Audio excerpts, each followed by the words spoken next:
All right, Taiwan, it's time we had a little talk. Today I'm going to talk about the difference between Taiwanese and American kitchens. And I'm going to argue that American kitchens are better.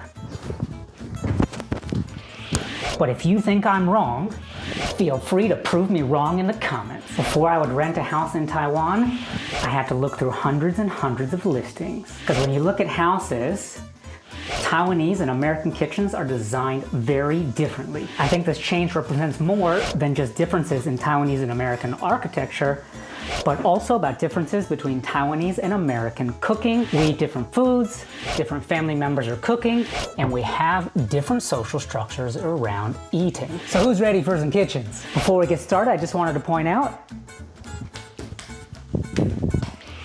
you've seen so many mirrors and I haven't even stepped in a bathroom yet. So let's talk kitchens. And to me, the kitchen is one of the most important rooms in the house. And actually you can see this emphasized in the way that I designed my car. It's so much easier to take the kitchen and put it in the back. But for me, it was really important to have the kitchen coming out of the side. If you put the kitchen in the back, the social gathering area is in front of the car, and then whoever goes to the back to cook is sort of there by themselves. And this same phenomena is really emphasized in the way that most Taiwanese homes design their kitchen. They move the kitchen out of the way because it's just not an important room. The social dynamic is different. Go to a breakfast shop in the morning, lunch you eat at work, dinner you pick up on your way home. Often in Taiwan, the schedules are quite long, so people aren't spending that much time at home. The end result is, even in very large households, the kitchen is just something aside. And so you see that even in real estate listings, sometimes the kitchen is just not shown at all. First, let's take a look at some houses. So here's a great looking house, nice balcony, living room with a view, large bedrooms, modern lighting, and a kitchen that is a hallway. There's very little storage, no room for appliances, and no room for more than one person to be in the kitchen at the same time. This kitchen is for simple meals only. It's not a kitchen that's meant to be cooked in. In fact, when we look back at the photos, we can see that they built this strange storage room with no door. I'm not sure what it can be used for, but whatever it is, this is more important than having a large kitchen that's connected to the dining room. To me, it seems like the kitchen itself is the least important room in the house. It's even smaller than the service balcony. And this isn't a cheap house. They're trying to sell it for 22 million NT. That's more than 700,000 US dollars in Kaohsiung, where real estate is less than half the price that it is in Taipei. No, this isn't a cost limitation. This is a design choice. Space in every other room was maximized at the expense of the kitchen. And this is a very common feature. You will find this all over Taiwan. I just went to North Carolina, 170,000, 2 bedroom, 2 bath. It's an apartment, 1,000 square feet, so it's like 27 ping or 28 ping, something like that. Living room, kitchen, dining room. It's just one room, and it's all very connected. This person sitting at the couch is even facing the kitchen. And there's a bar there, so that you're like sitting at the bar while somebody's cooking. And so you can sit there and chat to somebody, have a drink while somebody's cooking. You're right there with them. It didn't take money. This is a design choice. This isn't like a limitation of space. It's a very social atmosphere. And this is a very, very common theme. Many houses, the design is that the kitchen is a space for cooking, and then, you know, where you're washing your dishes or you're chopping your vegetables, like the counter space, that faces towards people. You're connected to the person cooking, because cooking is a process. If you're gonna cook good food, it takes a long time. Perhaps that's like a difference also between the Taiwanese cooking and the American cooking. Taiwanese cooking, things like fried rice, things like fried noodles, very high heat, very quick. But like a lot of the cooking that, you know, we do in America, particularly important in the South, where I grew up, North Carolina, where we love to have things like casseroles, baked dishes, mashed potatoes and gravy. It just takes a long time to put in the effort and to cook for it. It's gotta be, you know, a group process. Differences in cooking styles and food styles. It means that the kitchen is bigger and it's facing towards the people, facing towards the living room. And also you probably notice that all of these kitchens, they also have really big refrigerators. That's because the food that we cook, we like to have leftovers. It takes a long time to cook, so make a big amount. For me, I'm one person, so I'll cook for 5 people, but then I'll put it in the fridge and I can eat that food throughout the entire week. And so we need bigger fridges because of the style of food that we produce. And so if you look at these houses, you'll see they don't just have bigger fridges, but they also have Whirlpool brand refrigerators. And Whirlpool is a very well-known brand in the United States. It's the kind of fridge that I grew up with, and they are also the sponsor of this video. Hello, new fridge.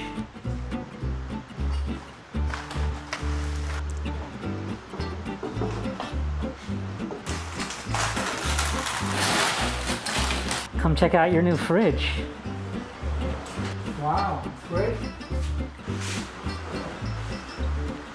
Big enough for you? Yes, it's plenty big. Check out this 840-liter double-door Whirlpool refrigerator with 320-liter upright freezer and water and ice built right into the door. This design increases the freezer space by 30%, and the indoor icebox can be taken out and used separately. It's got plenty of space for the whole family and 2 moisture-tight vegetable drawers that keep your veggies crisp and fresh for a lot longer. You know me, I love my veggies. I have 4 different kinds of eggplants right here. Have you ever seen a white eggplant? Me neither, but the grandma at the market sold them, and so here they are. They're organic. Rest easy because the Umbraco compressor has a 10-year warranty, is highly efficient, and for my dad, most importantly, it is low noise. What do you think of your new fridge? It's very quiet. In the new design, the heat dissipates from the front, allowing you to install the fridge into a smaller space. As you know, I love to cook and make lots of leftovers, so I keep all my delicious foods in here. Some guacamole from the other day. It's very easy to make. All you do is mash up some avocados, add some olive oil, lemon juice, and salt, and there you have guacamole.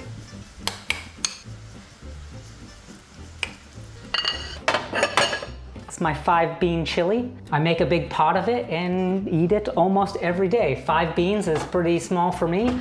Sometimes I go as crazy as 13. That's so great. You can just heat it up, add some more vegetables, or add some cheese on top, eggs, eat it with bread, eat it with yogurt, however you want. Chili is just one of those versatile dishes. I'm so happy to have this big Whirlpool refrigerator in my house now. Since I've gotten it, I have done so much cooking. Whirlpool is the #1 fridge brand in America, and you have them in almost every household, including mine growing up. But one major difference between this fridge and the one I grew up with is that now that I'm adult, I can buy as much ice cream as I want. Check this out. Little Xiaofei would be really jealous right now. Ads like this really help to support me in getting my new house together, so be sure to check Whirlpool out. There's a link in the description. Thanks again to Whirlpool for sponsoring this video, and now back to kitchen design.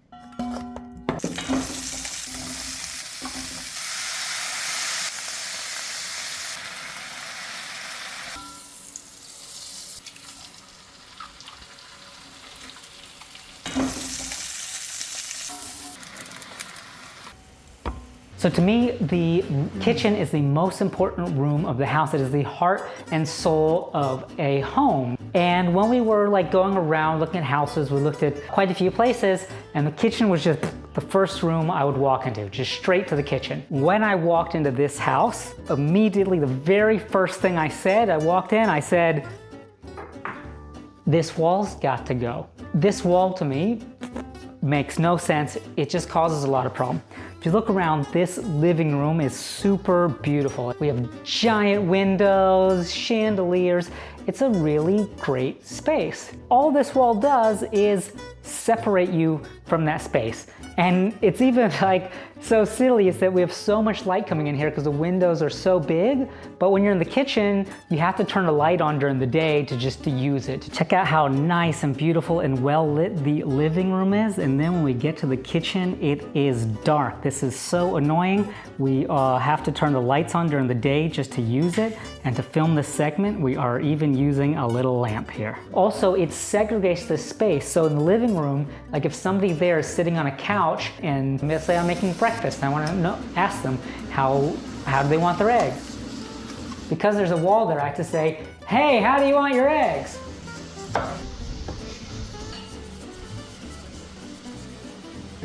Or I'm gonna have to walk all the way over here and say, hey, how do you want your eggs?